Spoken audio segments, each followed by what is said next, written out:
e nos compartimos a preocupación que hoxe teñen miles de traballadores e traballadoras ou persoas autónomas que ven con moita incerteza cal vai a ser o seu futuro ou que ven que están chegando as facturas pero que non teñen ningún tipo de ingreso. E nos neste sentido queremos instar a Xunta de Galiza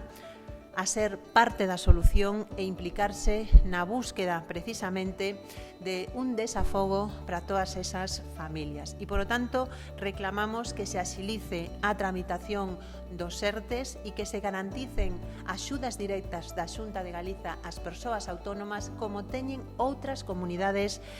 do noso entorno, porque creemos que os autónomos e as autónomas do noso país, a pequena e mediana empresa, o que máis necesita neste momento non é seguir endebedándose, senón que haxa axudas directas que eviten a asfixia económica dunhas economías que en moitos casos xa viñan precarizadas con anterioridade.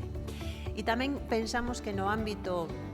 económico non só hai que actuar no curto plazo, hai que actuar no medio plazo, ter visión estratégica porque ven unha crise que vai a ter unhas consecuencias moi fortes. E nós creemos que hai que construir unha posición de país á hora de enfrentar esta crise. Unha situación excepcional require de medidas excepcionais e temos claro que o ámbito para buscar solucións á crise do COVID-19 ten que ser un ámbito galego.